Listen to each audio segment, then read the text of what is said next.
In a previous episode, I mentioned something about London and my experience in Chinatown, but I'd like to just elaborate a little further on London and my sort of mental shutdown towards it.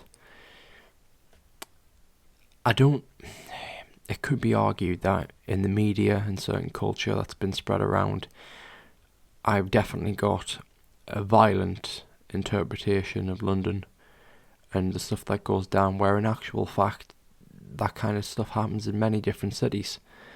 I'll just focus up there. I'll just focus this up. There we go.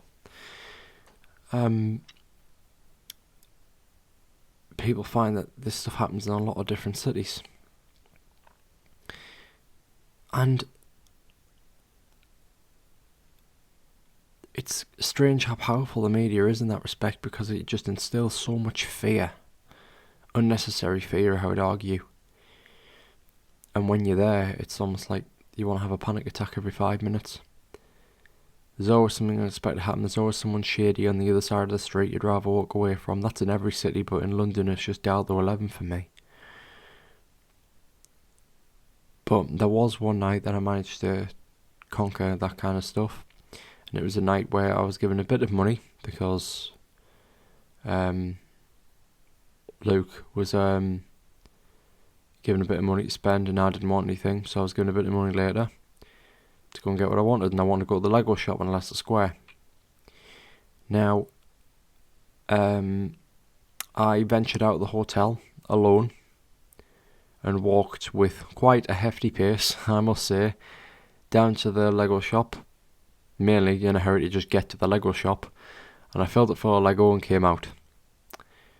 But it was mainly thinking about the Lego shop. But after that, it was almost as if the main priority was get back, get home, get safe, get back to the hotel. And that's when it kicked in. And when I'm walking for Piccadilly, sometimes I've seen music videos, rap music videos being shot at the fountain in the middle of the square. And it shows that in a way there is still a community in the city. Even though down south things are people are much more on their phones and into their own business, and there's not half the community there is up in the northeast, where everyone knows everyone.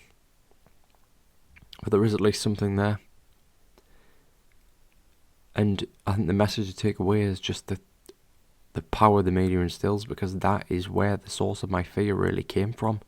And it's the only thing in my life that it was kind of directly affected by the media. Everything else I've kind of been able to just resist and see through. But it's always made me incredibly uncomfortable, because the crowds and everything made me uncomfortable in London to start with.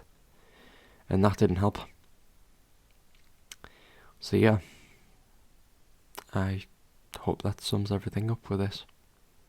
I'll see you all later. Goodbye.